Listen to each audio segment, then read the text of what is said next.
Welcome, everyone. Thank you so much for being here. We'll start with a short mandala offering.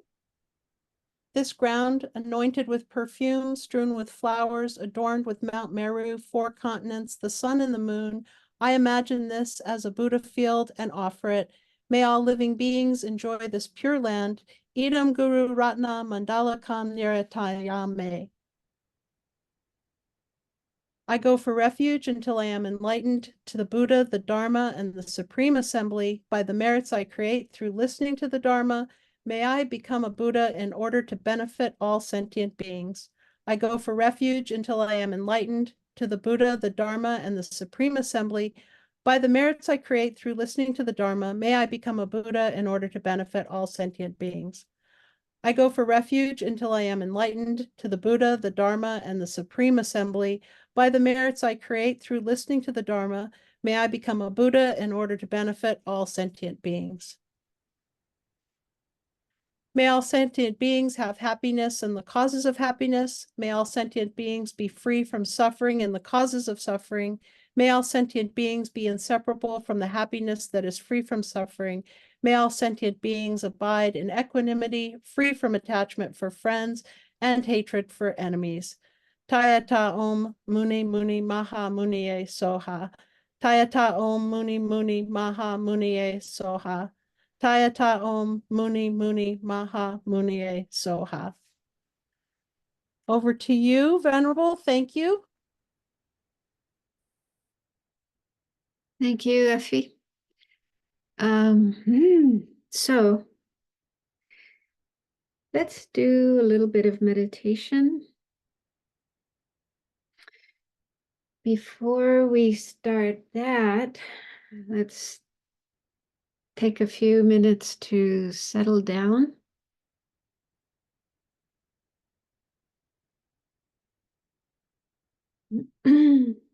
Become aware of your body sitting where it is.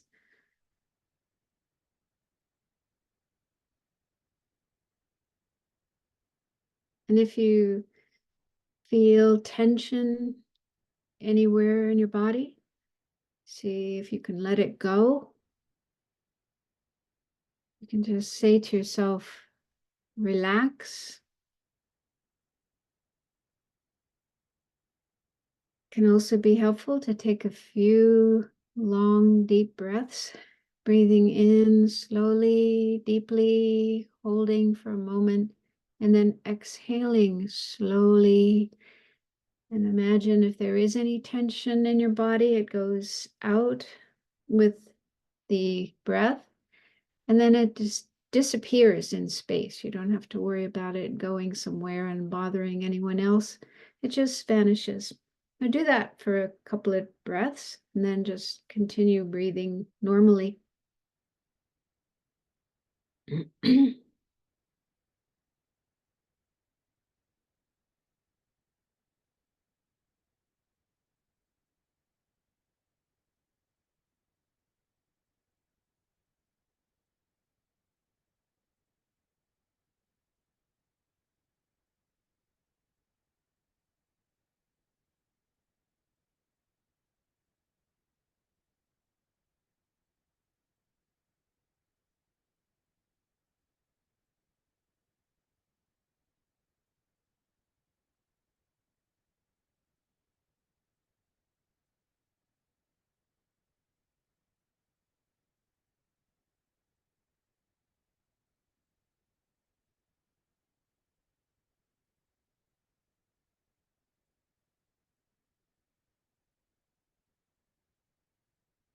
And then bring into your mind, into your heart, as much love and compassion that you're able to feel for as many beings that you're able to feel it for. You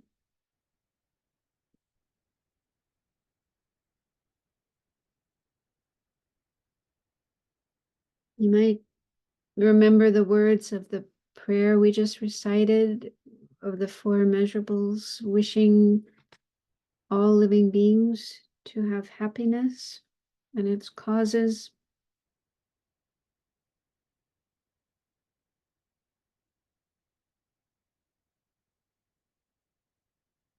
and wishing all living beings to be free of suffering and its causes.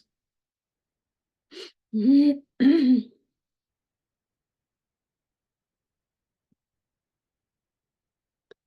see if you can feel the wish that you yourself could make a contribution to that with what you do in your life, that you could help as many people as possible to be happy and free of suffering.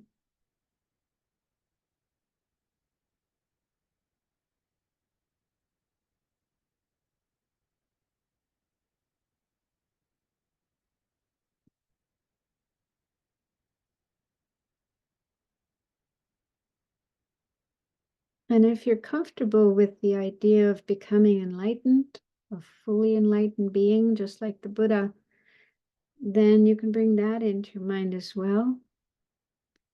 Feel how wonderful it would be if you could completely free yourself of all obscurations, all faults, and perfect all good qualities, and develop your potential for enlightenment. It's something that takes time and energy, but it's possible, it's doable.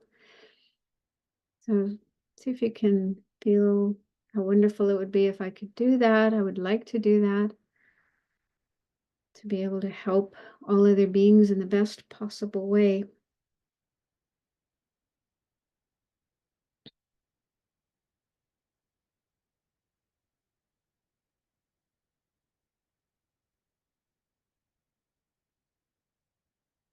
And then you can connect that with what we're doing here. In this course, we're learning about the bodhisattva's path that shows us how to transform ourselves along the path and eventually become a Buddha for the benefit of all beings. So really try to feel you're listening to and learning about these teachings for the benefit of all living beings, for our attainment of enlightenment, for all beings' attainment of enlightenment.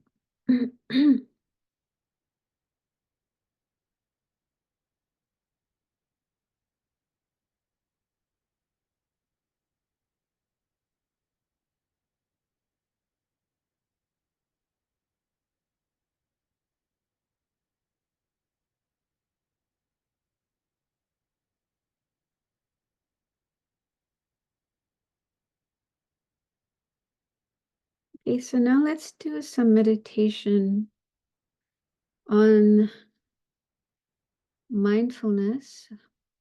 So last week we started looking at the 4 establishments of mindfulness, which are the first 4 of the 37 harmonies with enlightenment. And these are practices taught by the Buddha, and they're to be practiced by everyone who wants to reach enlightenment. And the first of the 4 establishments of mindfulness is with regard to the body. Various practices related to the body to become more aware of our body and understand its real nature, clearing away misconceptions, misperceptions we have about our body. And the Buddha taught the 4 establishments of mindfulness in a sutra called the Satipatthana Sutra, Sutra on the establishments of mindfulness. And the very first thing he taught in this sutra was meditation on the breathing. So let's do that for a little while. So sit as comfortably as you can, but also keep your body upright, keep your back straight.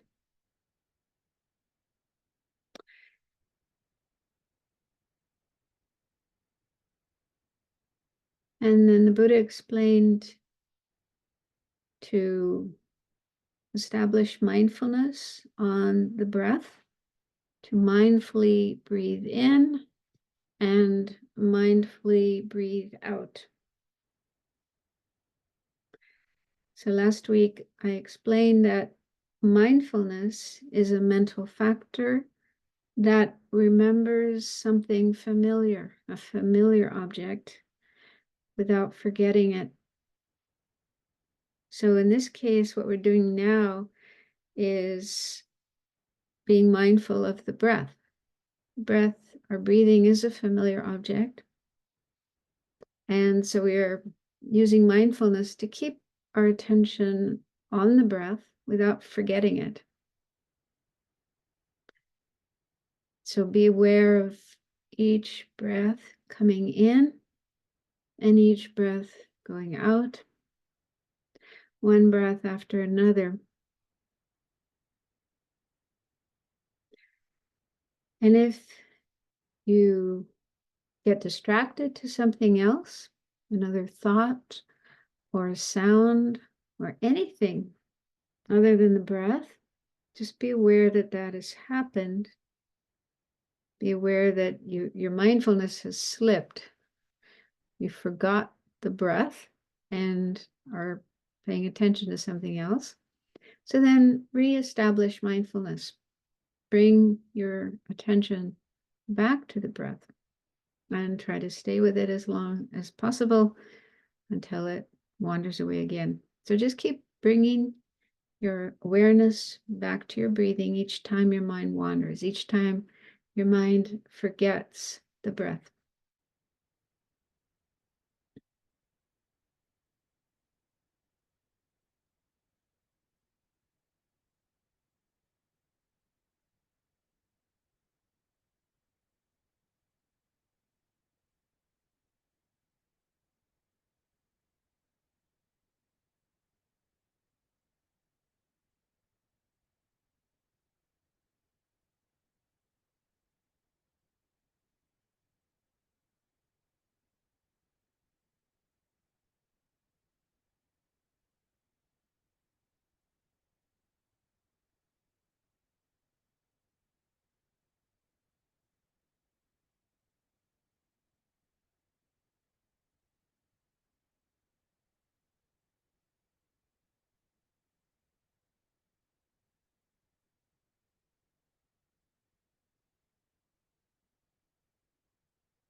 So I think that starting to practice mindfulness with the breath is quite helpful.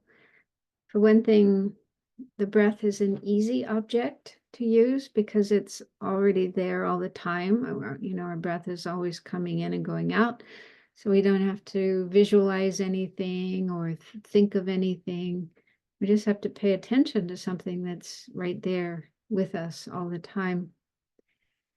And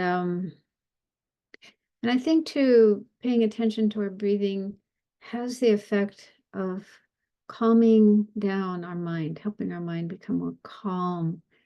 And when our mind is more calm, then we can see into it more clearly, like with like a pool of water or pond. If the water is agitated, moving, then it's not so easy to see into the water and what lies in the water, what lies on the bottom. But when the water is very calm and still, then it's easier to see what's in the water and what's on the bottom of the pool. And so, yeah, there's a lot of things in our mind we need to become aware of, different kinds of unhelpful thoughts, afflictive emotions, and habitual tendencies that are harmful rather than helpful. And we need to notice them so that we can work on them. So there's various advantages to using the breath to start training our mind in mindfulness, start learning to be more mindful. I'll talk more about that later tonight. So there were a couple of questions sent by Rashika about last week's class. So I'll answer those first and then move on to new material. Last week, just to remind you, first we did an overview of the Ornament for Clear Realization, that great text composed by Maitreya. And so I talked about the 8 chapters and what's the subject matter of each of these 8 chapters. And then because this course focuses on chapter 4, then I gave an introduction to chapter 4. And within chapter 4, there are these 173 aspects that a bodhisattva needs to learn about and then meditate on and train their mind to understand these, and not just understand them, but actually realize them, get realizations of them.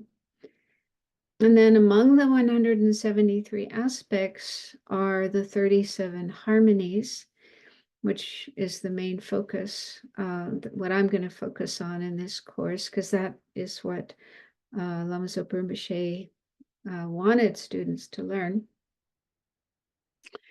And so the questions from Rashika, first question was, because this term aspect, we looked at how there's 2 types of aspect. There's a knower aspect and there's an object aspect. Object aspects are things that are objects of our mind, things that we learn about and think about, meditate on.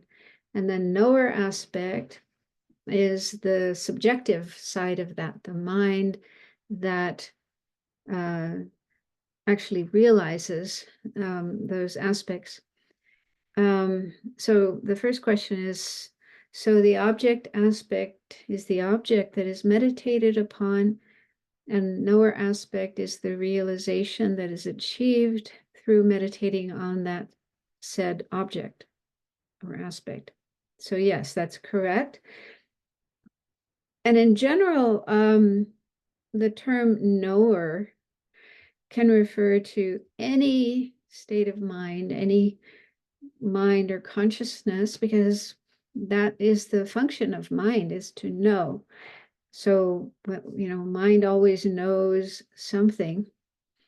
And, every sentient being has minds. So even animals and insects have minds that know things. But here in this context, when we're talking about these knower aspects, these are not just ordinary minds, but they're exalted knowers. So the definition of a knower aspect is an exalted knower that is able to overcome its discordant class. So when it says exalted knower, an exalted knower isn't just an ordinary mind, but it's a higher state of mind. At least like the minimum state of mind would be that of someone who has attained the first path, the path of accumulation. And for a bodhisattva, that's the attainment of the path of accumulation is when they have uncontrived, spontaneous bodhicitta. That's a pretty high level of mind. And then for the other types of practitioners, the hearers and solitary realizers who are aiming for their own liberation, they need to attain uncontrived renunciation. So that means renunciation of samsara that arises naturally and spontaneously without effort. So when they have attained that, that's when they attain the path of accumulation, the first 5 of the 5 paths. So that's like the minimum requirement for a knower aspect. It has to be at least that type of mind. So it's a realization. And yes, this type of realization that's called a knower aspect arises in the mind through meditating on an object aspect. So there are object aspects that are meditated on, and then as a result of meditating on those, one attains a knower aspect, a realization of that object. And last week we used the example of impermanence. So meditating on impermanence, how all compounded phenomena, all phenomena that arise from causes and conditions are impermanent, meaning they're changing every single moment. They don't stay the same from one moment to the next. So a practitioner would meditate on that and eventually get some realization of it, kind of firsthand experience of it. So that's just an example of a knower aspect. And then the second question is, so there are 173 things to be meditated upon, and therefore 173 knower aspects as a result. Yes, that is right. Then the next question was, are the realizations sequential? And does achieving those knower aspects lend themselves to a different state of awakening, like arhat, solitary realizer, bodhisattva, and so on? So I'm not sure if all of these realizations are sequential. Probably some are. Like, for example, you need to, I've heard it said from my teachers that before you realize emptiness, you have to have a realization of impermanence. So if you never had the realization of impermanence, then you wouldn't be able to get the realization of emptiness. So there are certain realizations that need to come first before others. So it's quite possible that, the 173 aspects are arranged in an order from easier to more difficult, such that, you have to realize the earlier ones before you can realize the later ones.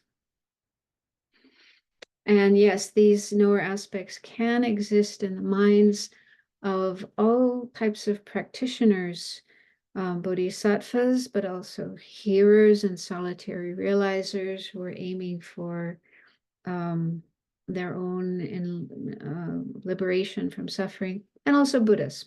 Buddhas also have knower aspects.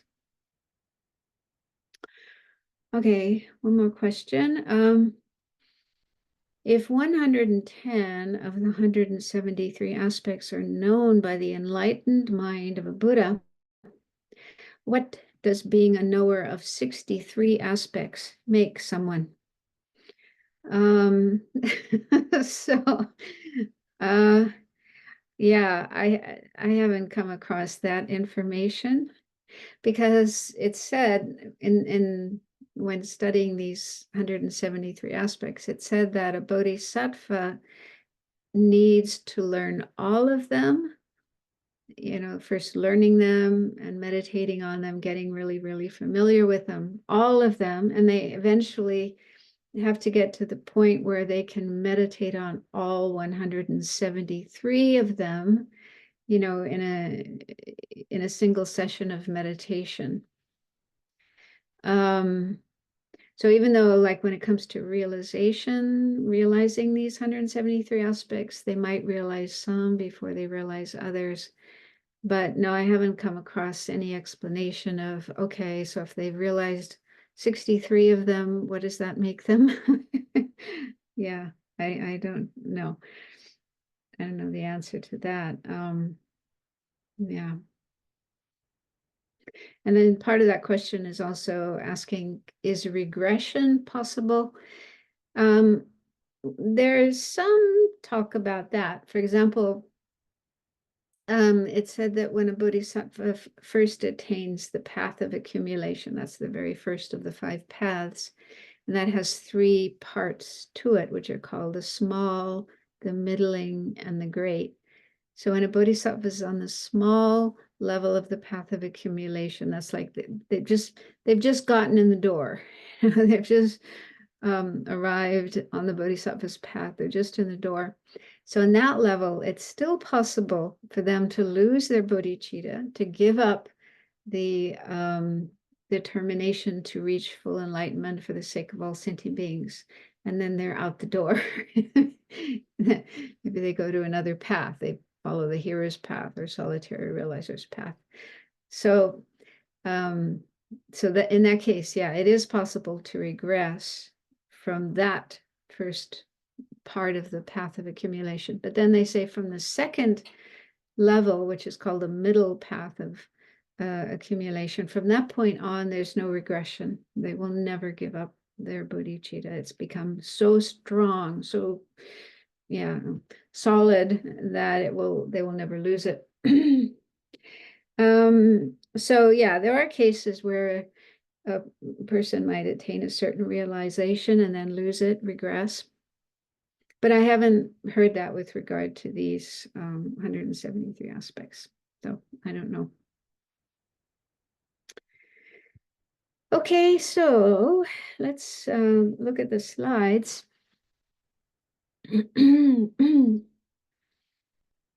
So again, what I'm focusing on in this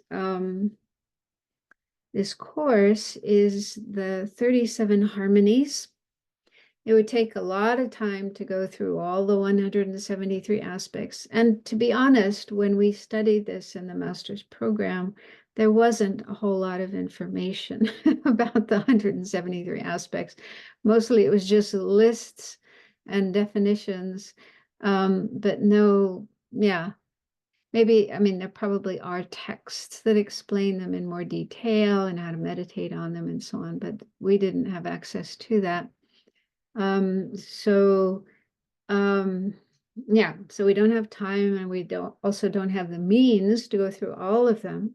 However, these from among the 173 aspects are these 37 harmonies with enlightenment, which the Dalai Lama has said are very important for us to learn about and practice and meditate on. And there is more information available. For example, this book that this quotation is from, it's called Following in the Buddha's Footsteps by the Dalai Lama and Thupten Chödrön, published by Wisdom. So that has several chapters on the 37 harmonies with enlightenment, in particular the first 4 of those 37, which are called the 4 establishments of mindfulness, but they're also called the 4 close placements of mindfulness. So just be flexible about that, the terms that we're using, because different translators, different books will use different terms.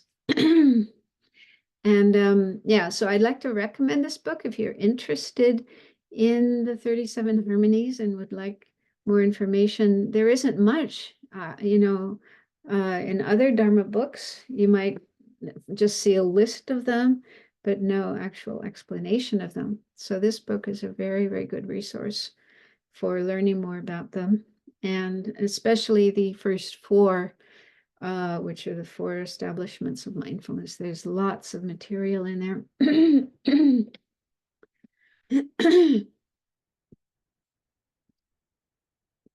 And so that's where we're starting in this course. We're going to look at these four establishments of mindfulness. And this quotation is the Dalai Lama from this book, talking about the purpose of this practice. He says the purpose of the four establishments of mindfulness is to gain direct insight into the nature of our body and mind, and to use this wisdom to eliminate the afflictions that bind us to samsara. Through realizing the body and mind are impermanent and unsatisfactory, we want to generate the wisdom realizing emptiness that eradicates the ignorance that is the root of samsara. So that's the ultimate purpose. The ultimate purpose is to eliminate ignorance, which is the root of samsara. And according to the Madhyamaka Prasangika school, that ignorance is believing things to exist inherently when they do not. So grasping at things being inherently existing. That includes ourself, other people, other beings, our bodies, our minds, all the things around us, everything. We see everything as inherently existing and just instinctively grasp at that way of appearing. And it's true. It's not true. Completely false. And so as long as that ignorance is in our mind and we're not free of it, we continue to create the causes for samsara, taking rebirth in samsara, experiencing all the various problems, sufferings, and unsatisfactoriness of samsara. And even though our ultimate goal is to help all sentient beings be free of samsara, but we have to do it ourselves. We have to get ourselves out of samsara. Otherwise, it's like somebody who's drowning, trying to help somebody else who's drowning. Yeah. So we both might, pull each other down and drown together. And so we have to be able to free ourselves from samsara so that then we can pull the others out, get the other sentient beings out of samsara. And so we need to overcome that ignorance about the nature of things. So that's the ultimate purpose for practicing these four establishments of mindfulness, is to be able to see the true nature of our body and our mind.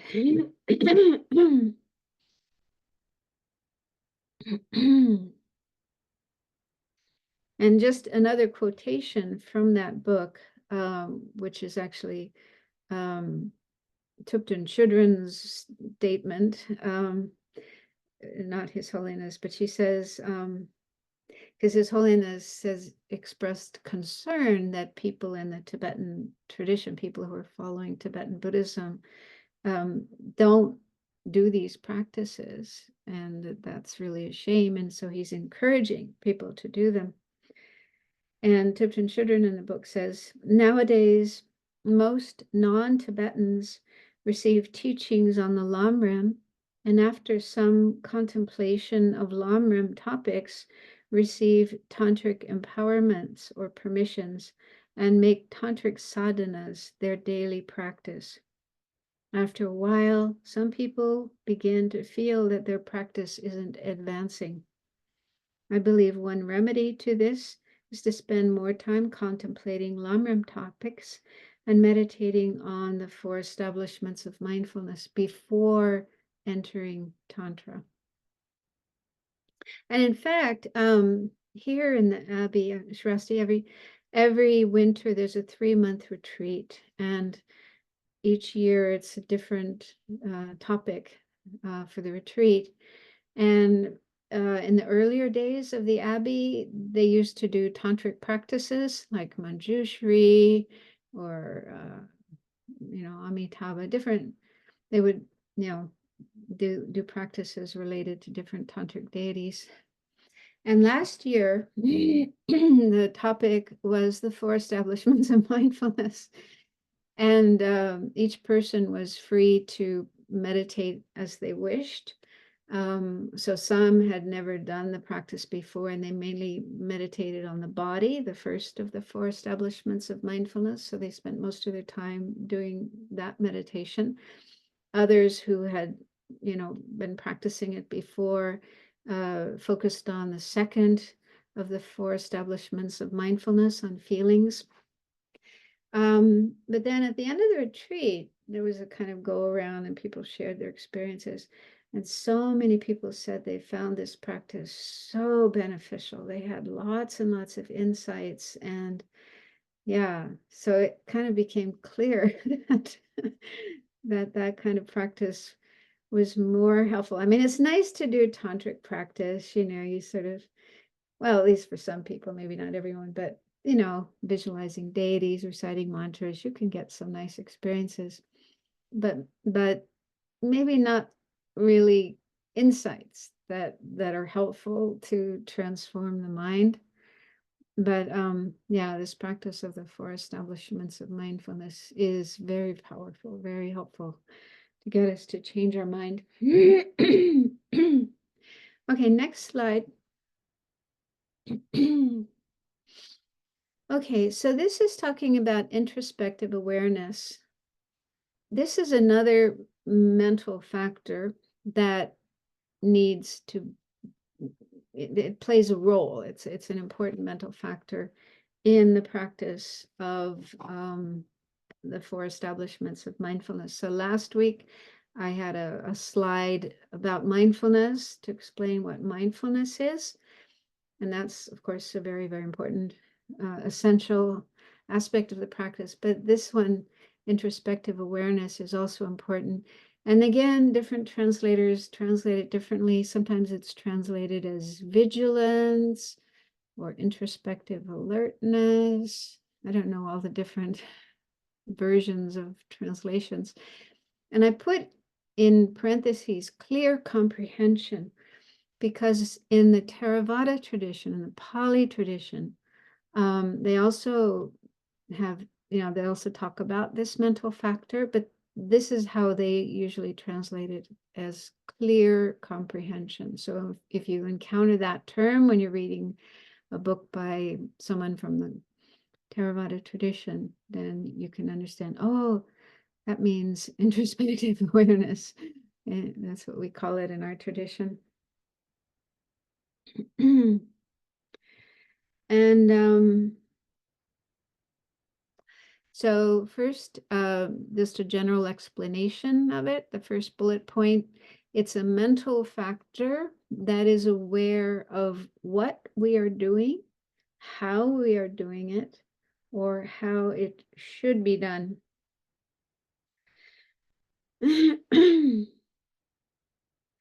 And this mental factor is not included in the 51 mental factors. When you study low rig, some of you have probably done that study. It's part of the basic program, going through the mental factors. And usually we study 51 mental factors. So this one is not on that list. I always was puzzled about that, because it's such an important one. Why it's not on that list, I don't know. However, it is said that it's a type of intelligence or wisdom. Sherab is the Tibetan term. And Sherab, which is sometimes translated as wisdom, sometimes translated as intelligence, this is a knower that individually differentiates the faults and good qualities of things that are to be examined. So it's a mind that is able to look at an object or look at a situation and be able to do some analysis of it and understand what's good and what's not good, faults and qualities and so on. So this, yeah, sometimes introspective awareness is said to be a type of wisdom, but it isn't exactly the same as wisdom. In fact, it said that wisdom develops from introspective awareness. So introspective awareness is like the cause for wisdom. And some of you may have studied Shantideva's Guide to the Bodhisattvas Way of Life, the Bodhicharyavatara. And in that book, there's a whole chapter, chapter 5, which is devoted to this mental factor. Sometimes it's called guarding of mental alertness. I don't know how it's translated.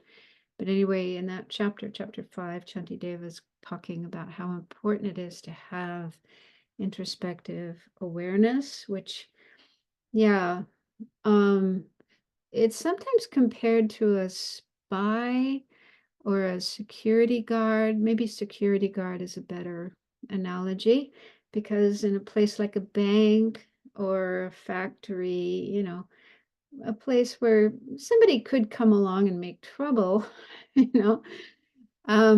So they usually hire security guards whose job is to just stand there, walk around, just looking, watching what's happening, observing what's happening, and being on the lookout for trouble. Okay, so they're trained to, you know, recognize a troublemaker, someone who's trying to make trouble, and they are trained to know how to intervene and stop that from happening if possible. So yeah, introspective awareness plays that kind of role in terms of our mind, watching our mind and looking out for trouble, and then stopping trouble when it starts to arise. And then the second bullet point, I put that there because it explains how we generate introspective awareness. I used to wonder about that. If it is so important, how do we have it? How do we make sure it is in our mind and is playing a role in our mind? And yeah, so it says here, this is from the book. FBF stands for Following the Buddha's Footsteps. So that's the book I was talking about earlier. And there it says, by developing mindfulness, introspective awareness automatically follows. And in fact, Lama Tsongkhapa says something similar, the same thing, in his teachings on how to develop calm abiding in the Lamrim Chenmo. So this is also something we need to have when we're practicing calm abiding. And he says there as well that if we have mindfulness, if our mindfulness is working, is functioning, is active, then introspective awareness just comes naturally. So that seems to be how to make it happen in our mind, how to make sure it's there in our mind. And then the next bullet point just points out the role that it plays in various aspects of our life and our Dharma practice. So first is in our daily actions. So even not talking about Dharma practice, but just, you know, ordinary people doing ordinary things. For example, driving a car or using tools, using machinery and so on. We need to have this awareness of what we're doing and what's the right way to do things and what's not, what's the wrong way to do things, right? Otherwise, we could injure ourselves or we could injure other people. We could cause big problems, big disasters. So, yeah, so even in an ordinary sense, we need this mental factor just to have this awareness of what we're doing and to make sure we're doing things in the right way and not in the wrong way. And then in our Dharma practice, okay, so practicing Dharma. So the real essence of Dharma practice is transforming our mind from negative to positive. So we have a lot of, you know, negative aspects of our mind. We have anger, attachment, jealousy, pride, and many, many afflictive aspects of the mind. And so introspective alertness needs to know what types of mind are negative and then be on the lookout for them and notice them when they do happen to arise. So, if anger comes up in the mind, introspective alertness needs to recognize and then kind of like setting off an alarm, like, uh-oh, this is not good. This is bad. I have to be careful here. And then, it will impel us to do something about the anger so that we don't just get caught up in it and act it out. So it could, what we do might be applying some antidote to the anger, or even if we're not able to do that, at least go away from the situation, go take a walk, go to the bathroom, so that you don't just, blow up and act out the anger. And so in that way, then introspective awareness enables us to avoid creating non-virtuous karma, breaking precepts. Okay, so if we've taken precepts like monastic precepts, or lay people take precepts, and we want to make sure we keep our precepts. So introspective awareness would be on the lookout for situations where we might be on the verge of breaking our precepts, and then saying, no, no, no, I made a precept. I took a vow not to do that, so I won't allow myself to do that. So, yeah, so it's very important then in our daily life to protect us from harm if we, make mistakes using a tool or driving a car, but also in our Dharma practice to avoid creating negative karma, breaking precepts, and so on. The second point there is practicing calm abiding. So calm abiding is the practice for developing single-pointed concentration, being able to keep our mind focused on the virtuous object of our choice without having it wander or fall asleep or whatever. So in the practice for developing calm abiding, introspective awareness plays an important role, and that is noticing obstacles. So there's various obstacles that can occur, like distraction, excitement, laxity, and so on. So we need to notice if any of those obstacles have arisen in our mind and kind of messed up our practice, interfering with our practice, so that we won't be able to be successful in developing calm abiding. So that's the role that introspective awareness plays, noticing obstacles that occur and then applying antidotes to them. And then the third point is wisdom. So that wisdom is, one of the most important factors we need to develop on the path, because wisdom overcomes ignorance. It's the opposite to ignorance.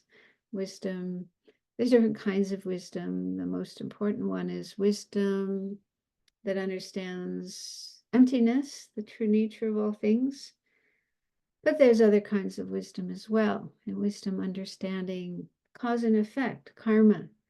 Wisdom understanding impermanence. And so there's different kinds of wisdom. But yeah, this is an important state of mind to develop. And introspective awareness itself is a kind of intelligence, because it's able to look at an object and understand that object, its good qualities, its faults. Okay, so it has a deeper, better understanding of things, and then it in turn leads to wisdom that realizes the way things are. For example, impermanence and unsatisfactoriness, and then emptiness. So these are some of the roles played by introspective awareness. So hopefully you, see how important it is to have as part of our practice.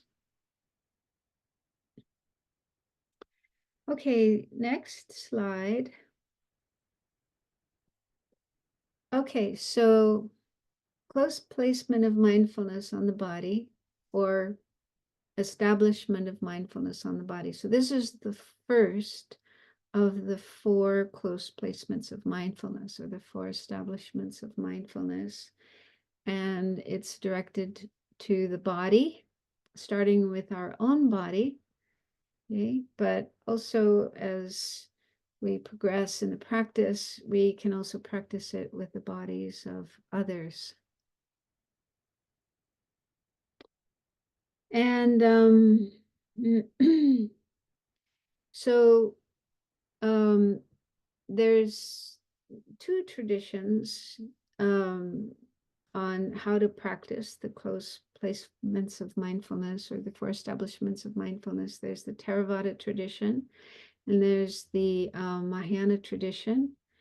And the materials that you've received, for this course are mainly from the Mahayana tradition. There was a portion of the study manual that we used to study the Ornament for Clear Realization. And there was also a portion of a text by Jetsun Chokyi Gyaltsen. He's the textbook writer for Sarah J. Monastery. And so he wrote a commentary on the ornament, and I just extracted the part about the 37 harmonies. So he kind of goes through quite detail how to practice the mainly the 4 establishments of mindfulness. But my feeling is that the way it's practiced in our tradition is somewhat advanced, and maybe for beginners a little difficult, a little challenging. Whereas in the Theravada tradition, it seems that the way of practicing is more basic, maybe more suitable for beginners. And so what I thought to do is to start with that, and it's all based on the Buddha's teachings. It's all based on the Satipatthana Sutra taught by the Buddha. So it's directly from that sutra.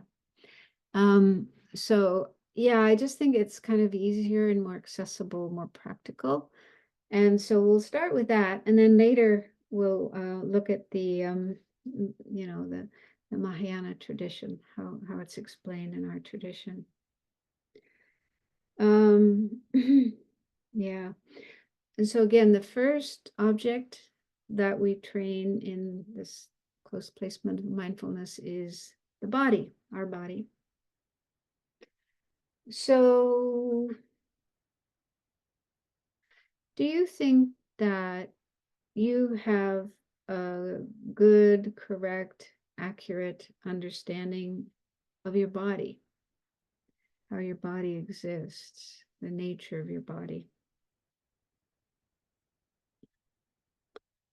And some of you may have studied physiology, and so you know a lot about the body from that point of view, all the different parts of the body, where they are, their functions, and so on. But even with that knowledge, does that enable you to really understand the body, like its deepest nature? Now, this is something to ponder, to ask ourselves, do I really understand my body? And do I have a correct conceptions about my body? Or do I see my body in mistaken ways?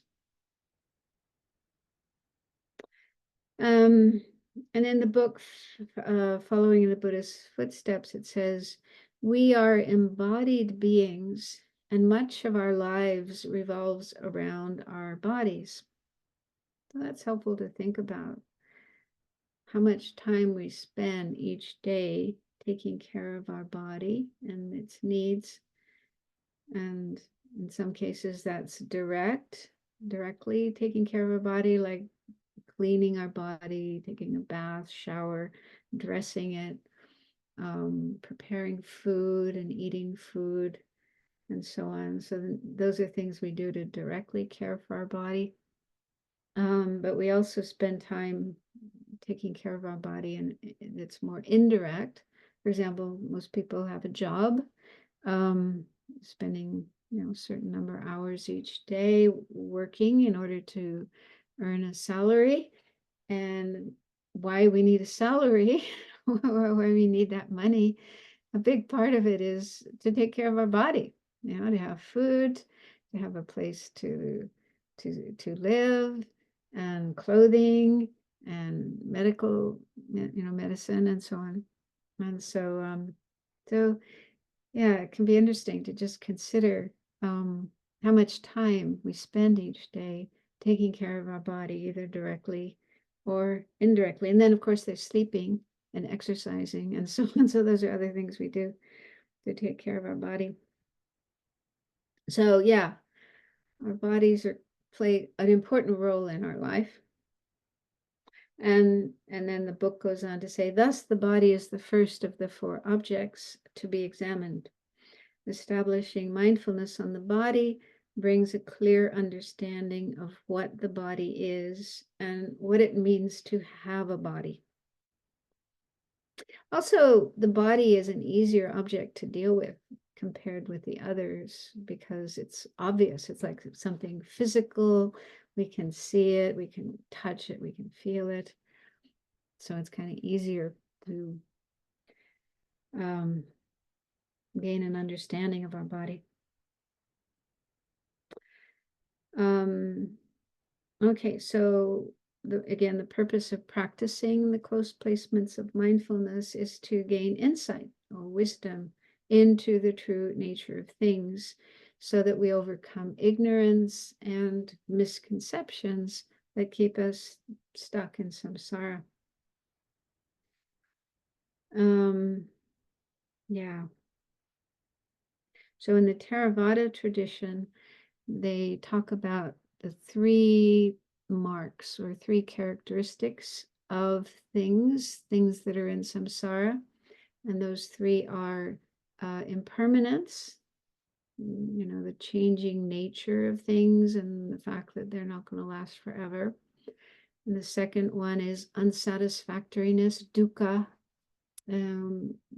sometimes translated as suffering, but unsatisfactoriness is probably a broader term that covers more things. So, just the fact that things aren't really perfect and satisfying, but they have a lot of faults and they bring a lot of problems.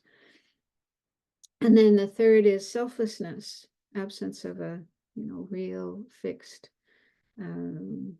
objectively existing self. So placing mindfulness on the body is a way to gain insight into these three marks of existence: impermanence, how the body's impermanent, changing every moment, how it's unsatisfactory because it causes lots of problems, and even the happiness, pleasure we experience is short-lived, not really reliable. And then selflessness, the fact that there's no fixed, permanent, objectively existing self, I, me, anywhere within the body.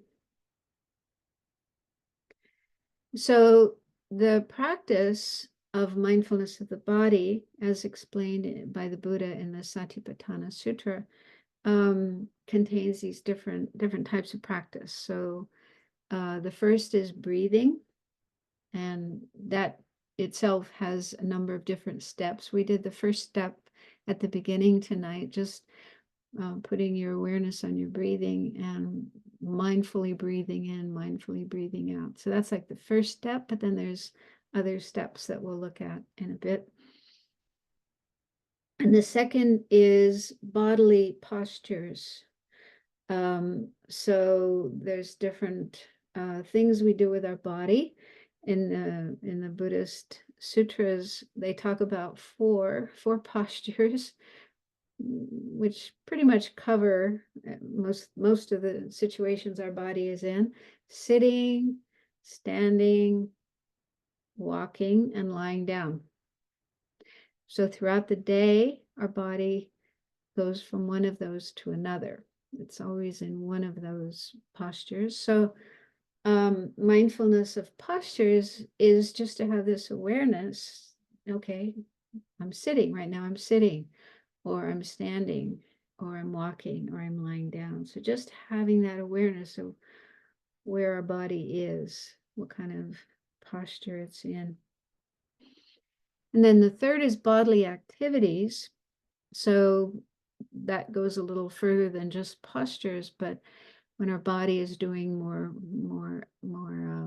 complex activities like working, for example, maybe you're working with tools, doing something with wood, or you're working in the garden, or you're cooking, and then eating, and going to the bathroom, washing your body, taking a shower, and so on. So those are just some of the activities, but there's a number of different activities our body could be involved in. So mindfulness would be just having that awareness of what my body is doing. And then the fourth is the parts of the body. So the Buddhist tradition talks about 32 parts of the body. I mean, these were mentioned by the Buddha, 32 parts of the body. And they cover the main parts, like the skin, the blood, the bones, and then different organs and so on.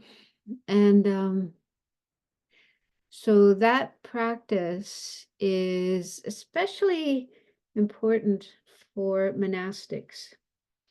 I heard that in countries like Thailand, when often a young boy or a teenage boy or a young man becomes a monk, this is the first or one of the first practices that they are taught, is to meditate on the parts of the body. And it's a good countermeasure to desire, attachment, lust, which can arise. And, if we're not careful, that can lead us to either break our vows or give up our vows. Because one of our vows as a monastic is celibacy.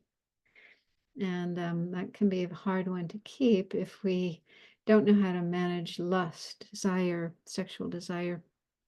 So this meditation is particularly helpful to counteract that. To just think about what the body's really made of. you see, there's nothing there to be attached to. Okay, so then the fifth one is elements, and that's earth, water, fire, and wind. And the last one on the list is corpses. So this is, if you studied Shantideva, you're not, this wouldn't be so shocking to you, because he talks in there about, a body in the cemetery being torn apart by vultures and so on. So, yeah. And you probably heard as well that at the time of the Buddha, and still now in some Buddhist countries, meditators would go to a place where there were corpses, if that is possible. In the time of the Buddha, when a person died, there were places where the body would just be laid out in the open, and then animals would come and tear it apart, and it would decompose and so on. So people would sometimes go and meditate and observe the corpse.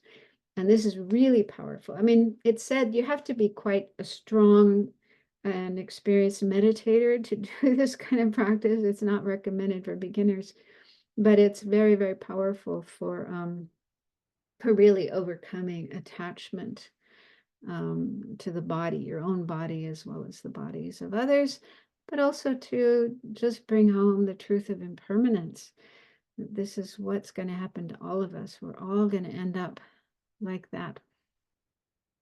Okay, so this is just the list of the different practices, and we will, yeah, go into a little bit more detail with some of them. But I just realized it's time for a break, half time. So let's take a 5-minute break, and then we'll return and carry on. We'll do some more meditation as well.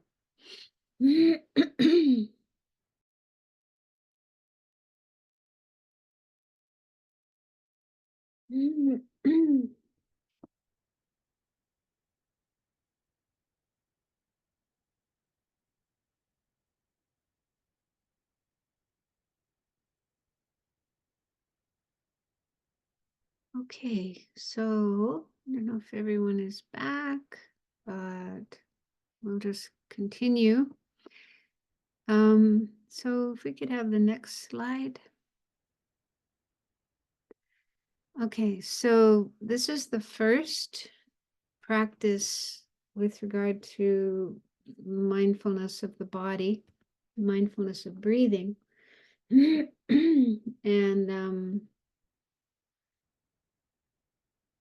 And the Buddha talked about 4 phases of this. The first is what we practiced at the beginning of the class today, just awareness of breathing in and out.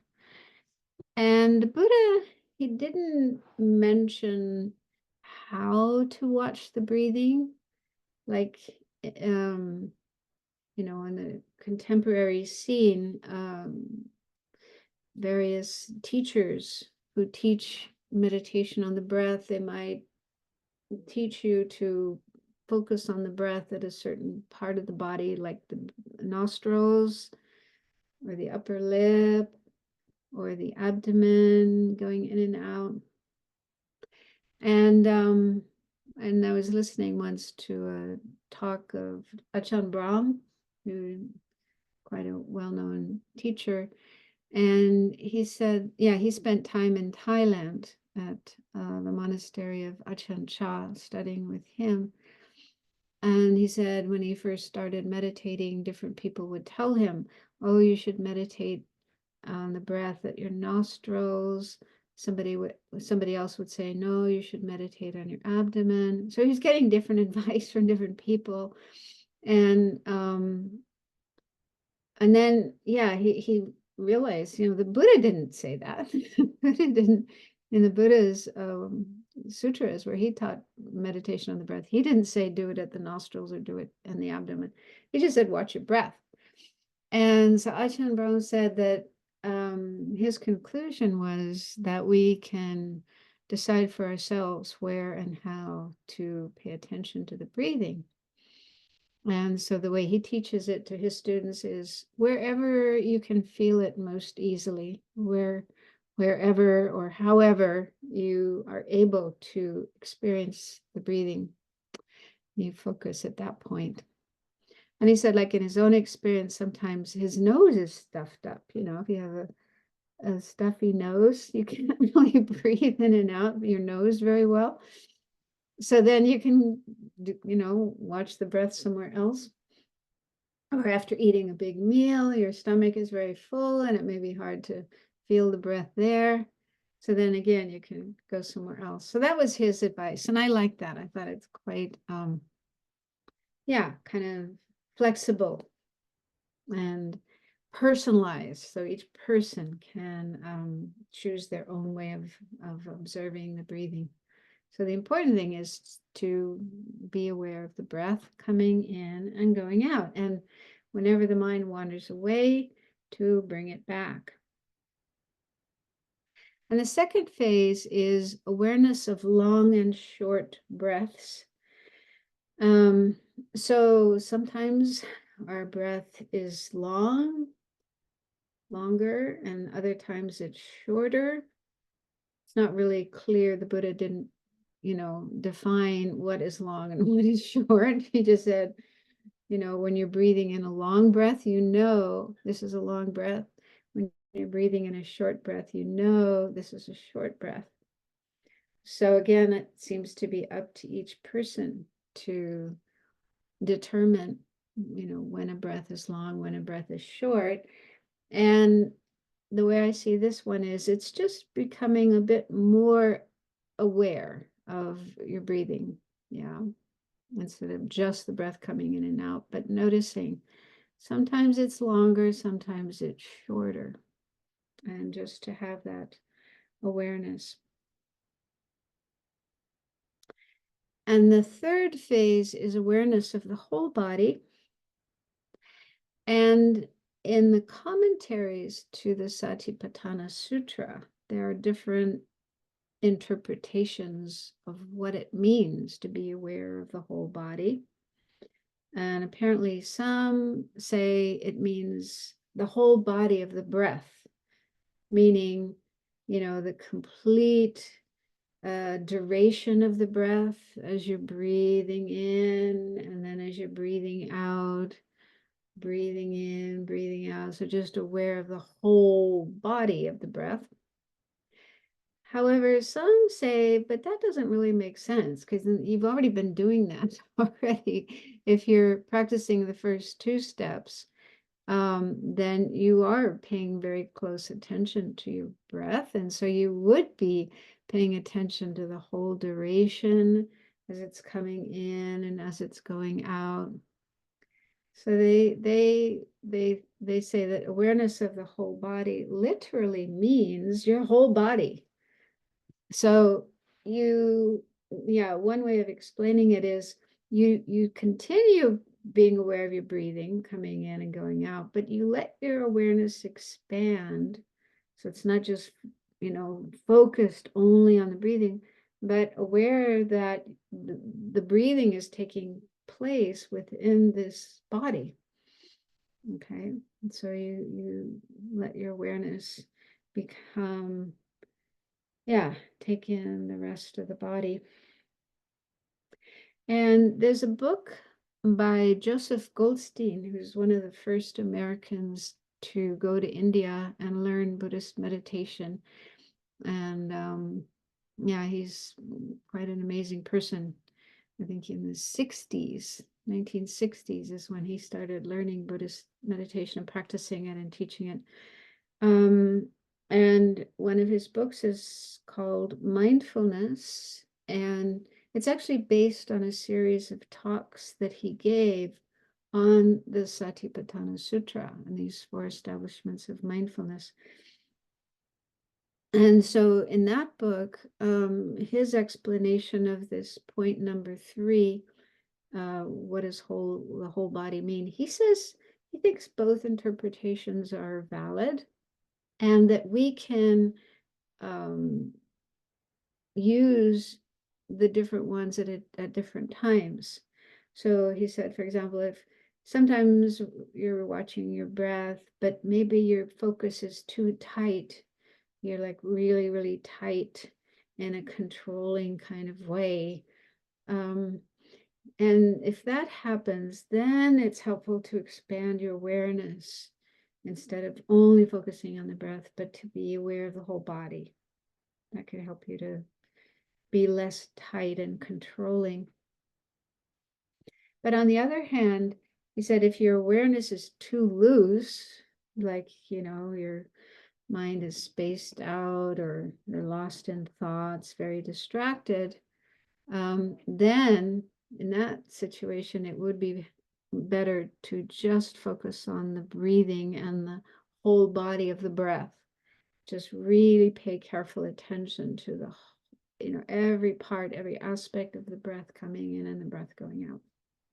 So I thought that was a nice explanation that, whole body could mean either of those two things, the whole body of the breath or the whole body of our body, and that we can choose how we want to practice that depending on what's going on in our practice, in our meditation.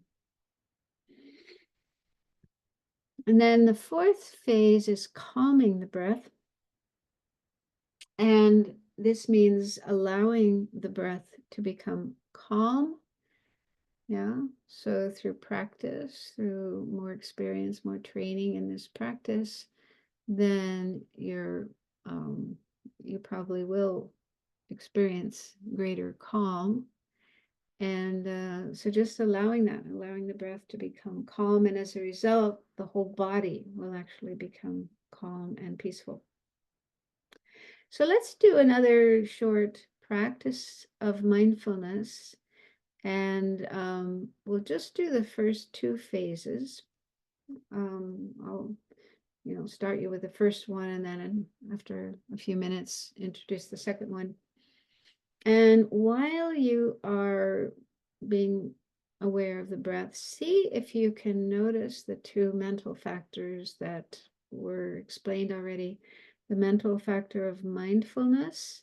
So we're talking mental factors are aspects of our mind and aspects of our experience. So they're not things we can see with our eyes. We have to use our mind, our awareness, to be able to recognize mental factors. But the way I think of it is, if we sit down to meditate and we decide I'm going to meditate on the breath, or I'm going to meditate on the Buddha, and as long as our mind is focused on that object that we intended to meditate on, then that means mindfulness is present. Mindfulness is working because we haven't forgotten that object. We haven't forgotten what we intended to do during our session. And so we're still with it. We're still remembering that object. Remember, mindfulness means remembering and not forgetting. So as long as we are remembering the object that we intended to meditate on, then that means mindfulness is there.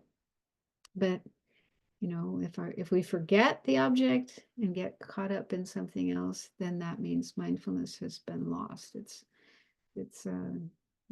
not present anymore. So that's how we can know if mindfulness is present. And then for introspective awareness, so the way to notice that is if you realize, like if your mind does get distracted away from your object of meditation, and then you realize that, you kind of have this awareness, oh, I'm distracted. I'm doing something I shouldn't be doing.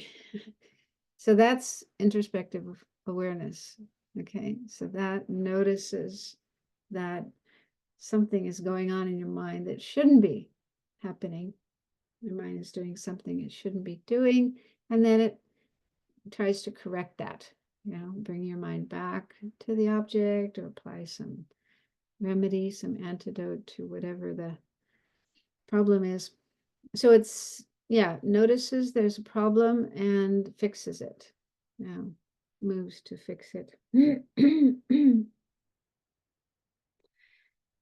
Okay, and when this happens, when we do notice that our mind is doing something it shouldn't be doing, it doesn't help to get mad at yourself, beat yourself up, and call yourself names like you idiot, you're hopeless, you can't do it right, that kind of thing. Yeah, you might notice that happening in your mind sometimes. And just to be aware, that isn't what we should be doing. That's another fault, another problem. So if you notice that happening in your mind, that's again introspective awareness. That's noticing that kind of mental activity, criticalness, self-loathing, self-judgmentalness, whatever, and just have the awareness, no, that's not the direction I want to go in. That's not what I want to do. It's not helpful. So don't let that continue, and just go back to the breath. Okay, so let's try this now for just 5 minutes. So once again, make yourself comfortable. Try to sit with your back straight if you can. And you can keep your eyes open. That's especially helpful if you're tired. It's getting a little late now and you might be tired. So if we close our eyes all the way, then there's the danger of falling asleep, and we don't want that to happen. So keeping the eyes open a little and looking down on your lap or the table in front of you or whatever, that's helpful to avoid sleepiness.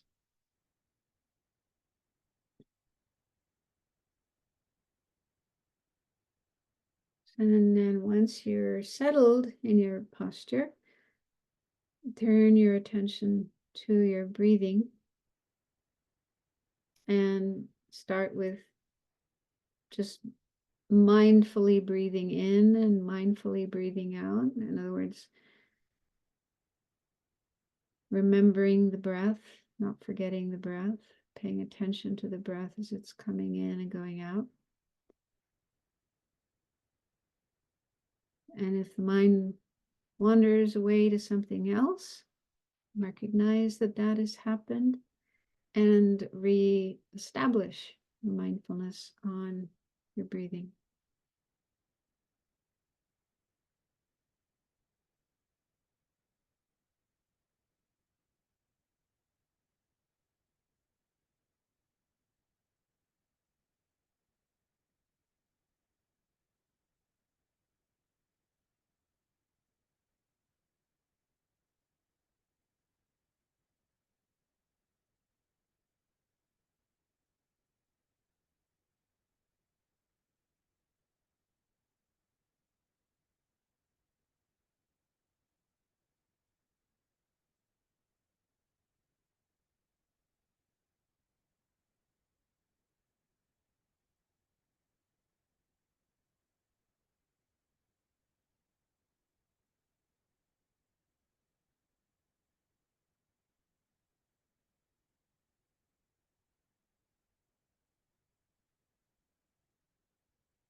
Now continue being aware of the breath coming in and going out. And see if you can notice if a breath is long or short. And you don't have to get into a lot of conceptualization about that, but just add that awareness to the practice. And it may not always happen. Some breaths might be just in the middle, not long or short, but just see if you can notice if a breath is long or if a breath is short, and just have that awareness.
So I suggest that you do this practice from between now and the next class, even just a short time, like 5 minutes, like what we just did now was 5 minutes, just to get more familiar with it. You can do more if you want, of course, but try to do it at least 5 minutes each day, just to get more experience with it. And then next time in our next class, we can try the other two phases, awareness of the whole body and calming the breath. So some of you may have attended retreats, like Vipassana retreats or retreats in the Theravada center or Theravada monastery. And the practice of these 4 establishments of mindfulness, 4 close placements of mindfulness, is a very important practice. For many, it's the most important practice. As the Buddha said, that this is the path to liberation, to attaining liberation. And when you are staying in a Theravada monastery or meditation center, the teacher will guide the students kind of step by step. They'll first teach them the first step, and then after they've practiced that for a while and gained some experience, then they would teach them the next step and so on. So the teacher would give personal guidance, personal instructions to the students according to their level. And in those kind of situations, the meditators usually have the opportunity to cultivate mindfulness all day long. They're taught to do this. So when they're walking, when they're eating, whatever they're doing, they train in mindfulness. And so, in that kind of situation, your mindfulness gets really, really strong.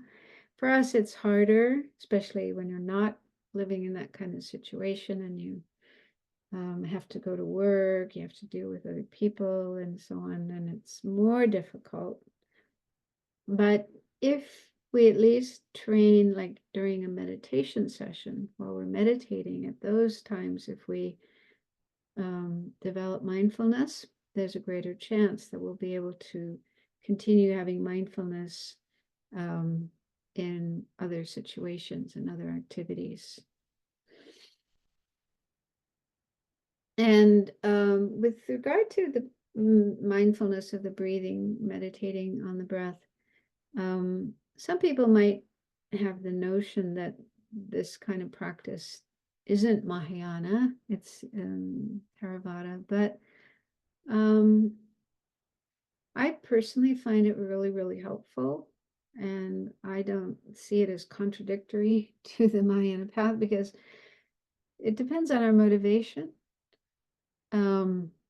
It's said that even if, we have a bodhicitta motivation, the Mahayana motivation for eating and for sleeping and doing those kind of activities, then if we have a Mahayana motivation, bodhicitta motivation for practicing meditating on the breathing, then it seems like it also becomes part of our Mahayana practice, cause of enlightenment. And so if you do find it helpful, because it is really helpful to get more calmness and spaciousness in the mind, so that when you do other practices like analytical meditations, Lamrim meditations and so on, then they will go better. Okay, so let's just look a little bit at the other practices of mindfulness of the body. I just briefly mentioned them before, but the next slide gives a little bit more information.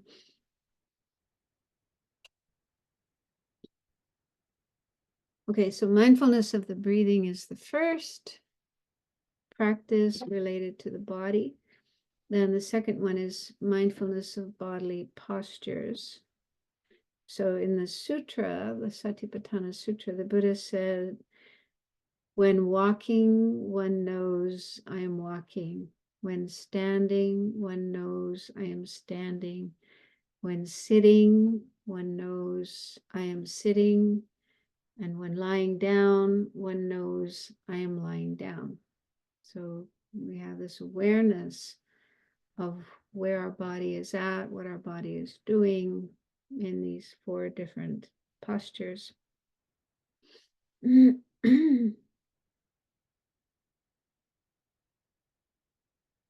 So this shows that the practice of mindfulness and also meditation in general isn't confined to just one type of posture, like sitting.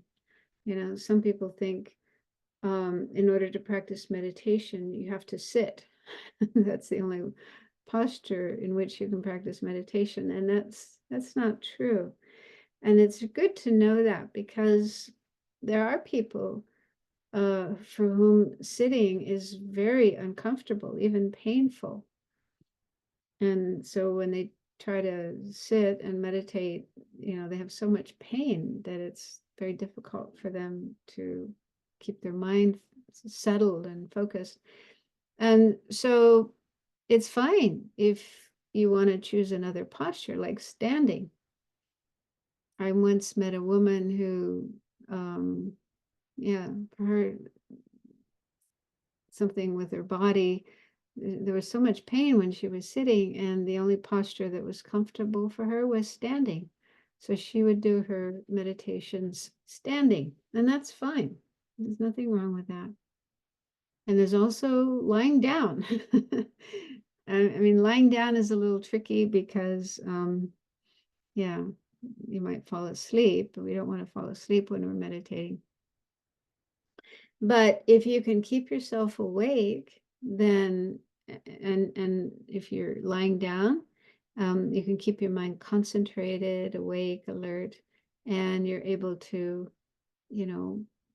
get a good meditation experience in that state, then that's fine. Also, it's good to learn how to meditate lying down, because, if we get ill or at the end of our life, if we're dying, we may not be able to sit up or stand or walk. That's lying down is the only position we can be in. And but we can still work with our mind. That's the point. Meditation is what we do with our mind, not what we do with our body. And so, with the right understanding, the right experience, we can meditate in any posture, in any situation. And also walking meditation. That's another practice that's quite common in the Theravada tradition.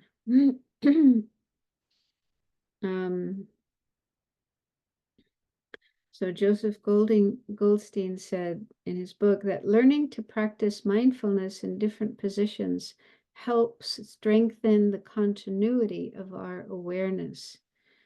It's not complicated. You sit and know you're sitting, walk and know you're walking, and so on. And so if we have to stand in line, for example, at the supermarket or in the post office, then we can practice mindfulness. Just being mindful that we are standing, as well as what's going on in our mind and so on. So His Holiness in the book says, in brief, know what you are doing when you are doing it.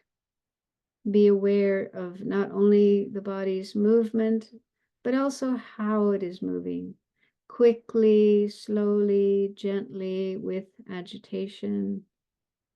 Instead of letting the mind go here and there, following whatever thought enters, be fully present with the body, not thinking about the past or the future.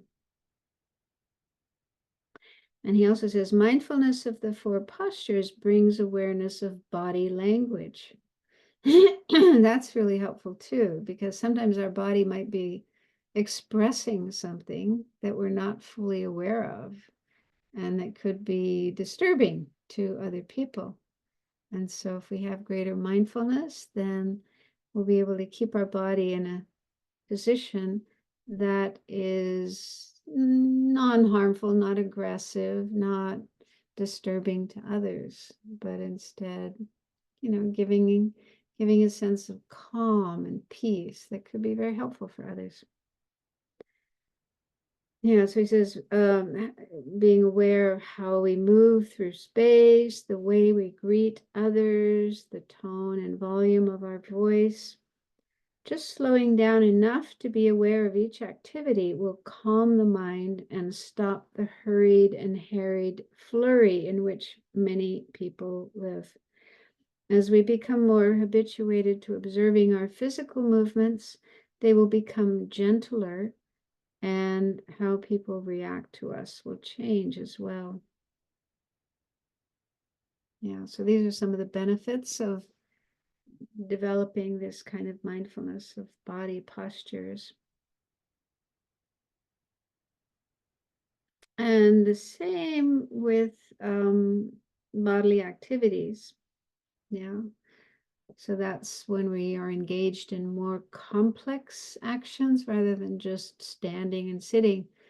So when we're going somewhere, coming back from somewhere, we're looking at things, we're carrying things, we're eating, drinking, going to the toilet, and so on.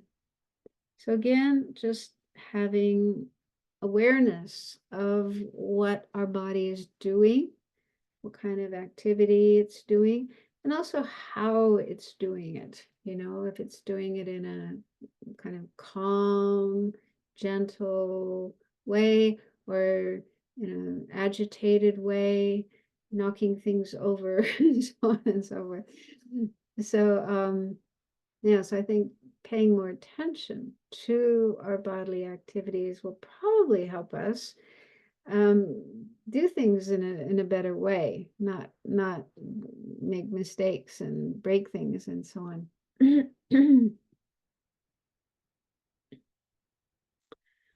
And then last one, mindfulness of the parts of the body. So this is contemplating the 32 parts of the body to understand their color, their shape, their location, their composition, their function, and so on. And there's this website. I haven't checked it recently, but I discovered it's called 32 Parts. So it was put together by some guy in California who practices, Buddhist meditation, and particularly in the Theravada tradition.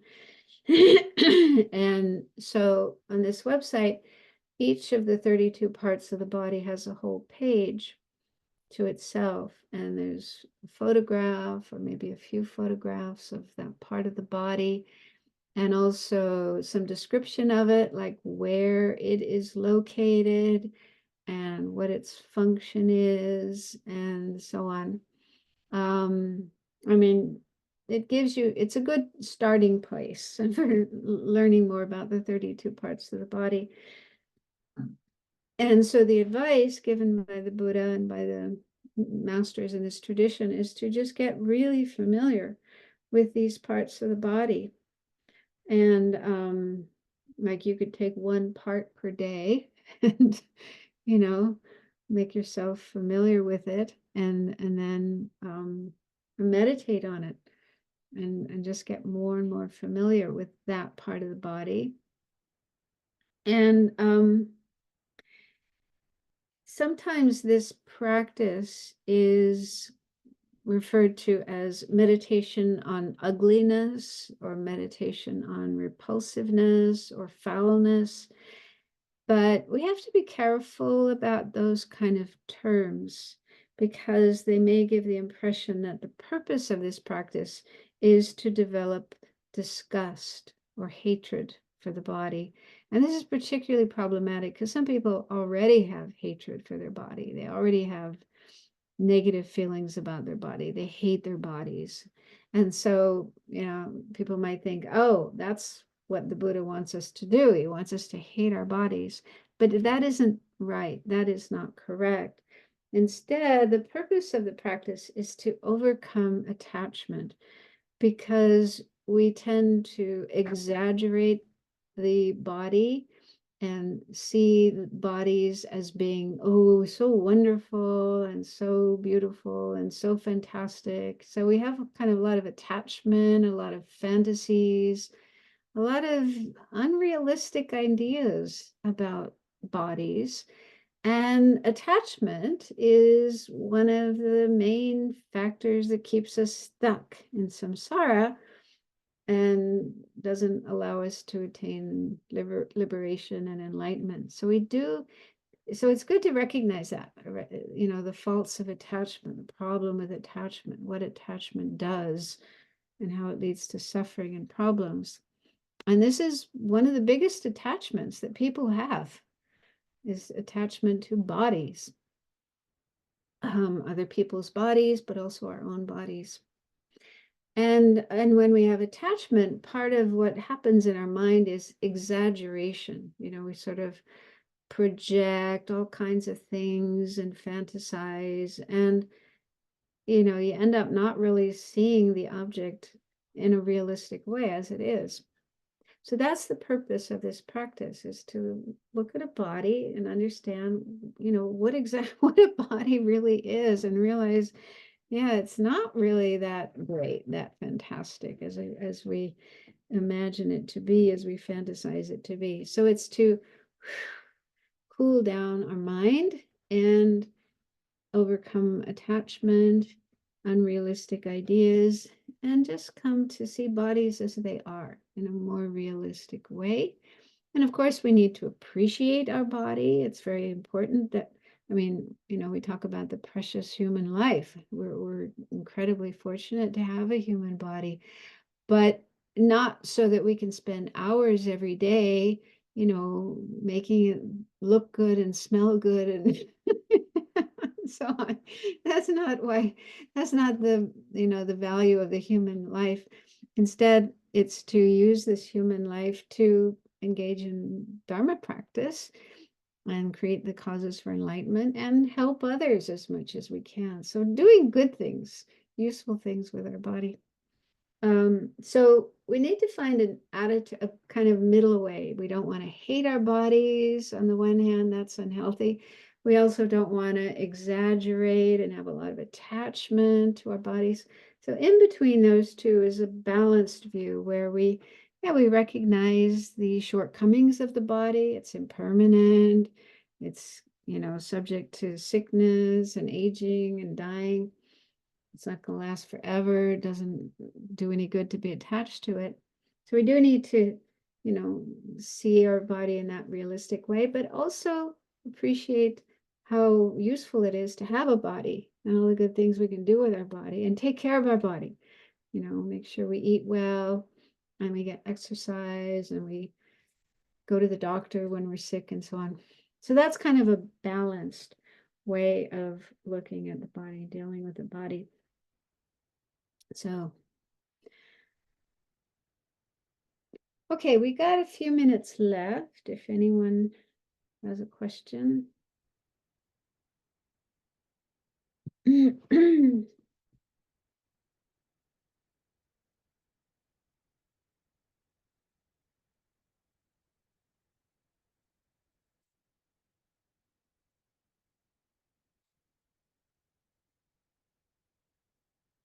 Linda. Thank you. I was wondering if you have any comments, if sort of my rough understanding of the mental continuum is a series of very quick moments. And it seems like if I'm focusing on my breath, and then I'm focusing on whether I'm focusing on my breath, I'm not focusing on my breath. I don't know what is it that's sort of observing and what is it. Anyway, I'm not even sure how to ask that. Does that make any sense? I'm not completely sure. But I also, what comes up in my mind is to not worry about that. It sounds like you're having kind of concerns about what's actually going on in your mind. And I think when we're doing a practice like mindfulness, or also with calm abiding, and we're trying to keep our mind focused on one object, the breath or whatever, it's best to just do it, to just keep the mind focused. Although, yeah, I mean, in the teachings, they do explain different mental factors, different mental activities that are taking place while we're practicing. And it is helpful. I think it is encouraged that we do have that kind of understanding of what is actually going on, which mental factors are present and doing what. And so that's why, like, study is an important complement to practice. I haven't really done a retreat on this particular practice, the 4 establishments of mindfulness, but I did once spend 6 months doing a retreat on calm abiding and trying to work on that practice. And it's sometimes very frustrating, like trying to understand what's going on and what I should be doing, what I shouldn't be doing. But yeah, as you do the practice, and also in between, in the break times, read commentaries, read books, read text, and try to understand what they are talking about, and then apply that to what is happening in your meditation. That is helpful. Then, yeah, gradually you are getting more awareness of what's going on in your mind and what is correct and what is not correct. And I guess, like I said, with the practice of these 4 establishments of mindfulness, I think normally, like in Theravada countries, people would be in a monastery or in a meditation center where there would be a teacher, an experienced teacher. And sometimes you meet with that teacher every day or every couple of days, and they'll ask you what's happening, and they'll give you some guidance. When we're just on our own trying to figure out what we're doing, and maybe we have some books, but it's a little harder, that can be quite frustrating. So it is ideal if you have the chance to study with a teacher. Yeah, I don't know if that's helpful or not, but I think I do feel that whatever effort we make to engage in practice, practicing, these teachings, the Buddha's teachings, and really having a good motivation, trying our best, then some benefit will come from that. And the Buddhas and bodhisattvas will be very happy with us, appreciate our effort, and even if we do run into problems or we get frustrated, then that can sometimes be beneficial. That will be an incentive for us to, find a teacher, ask a question, look for a book, try to find an answer to that, and hopefully we will be able to find that answer. So, yeah.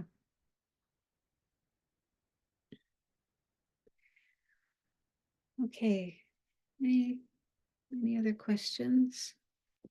You can also send them in to Effie, and she'll send them to me, and I can answer them next week.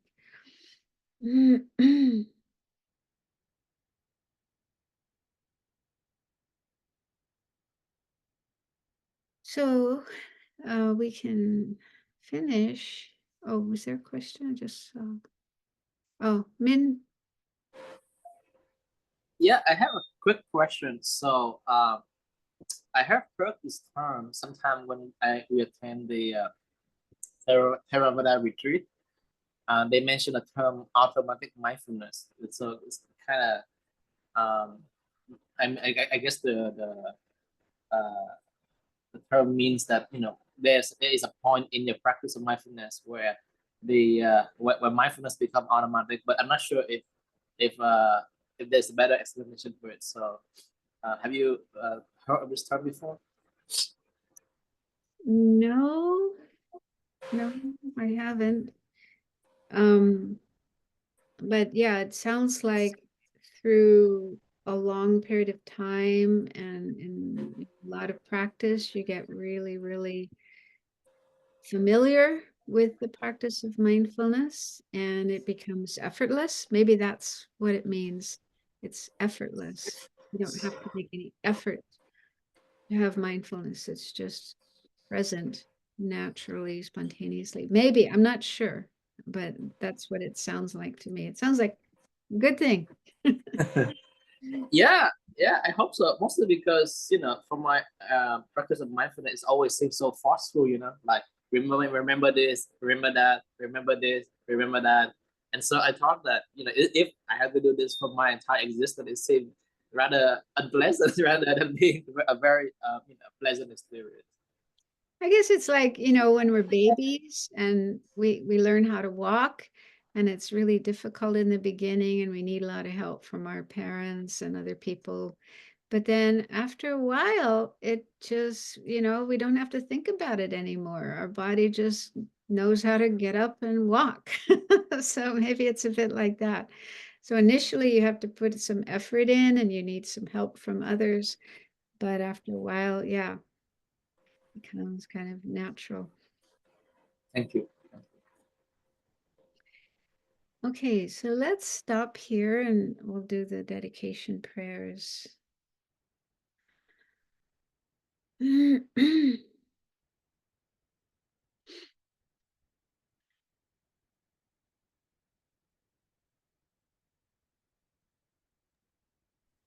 the world be happy, the years good, and grains increase, the Dharma flourish, every happiness and bliss arise, and every wish in the mind be fulfilled. Due to the merits of these virtuous actions, may I quickly attain the state of a Guru Buddha and lead all living beings without exception into that enlightened state. May the supreme jewel bodhicitta that has not arisen arise and grow, and may that which has arisen not diminish but increase more and more. Long life prayer of His Holiness the Dalai Lama, the wish-granting, wish-fulfilling jewel, source of every single benefit and happiness in this world. To the incomparably kind Tenzin Gyatso, I beseech, may all your holy wishes be spontaneously fulfilled. His Holiness the Dalai Lama's prayer for the swift return of Lama Zopa Rinpoche. Peerless teacher and assembly of the children of the victorious ones, Shravakas, Pratyekakai Buddhas, victorious Losang, father and sons, together with the lineage masters, all the objects of refuge of the infinite lands, please bestow the virtue and goodness of accomplishing this prayer here and now, holding and spreading the Munis' precious and complete teachings through explanation and practice. You wore the armor of patience that is never discouraged.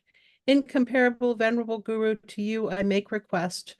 While striving single-pointedly for the sake of the victorious one's teachings, the sole gateway through which all benefit and happiness emerge, and for mother living beings, you suddenly departed to peace. What a great loss.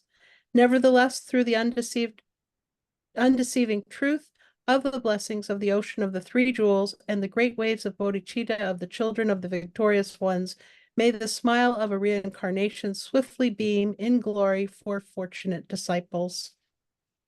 Thank you so much, everyone, especially Venerable Sangye Khadro. Thank you. Thank you. Venerable. Thank you, everyone. Thank you, Venerable. Yeah. Bye-bye. Thank you, Venerable. Thank Good you. night. Thank you, Effie. Good Thank night. you, Michael. Good night. Thanks, everyone.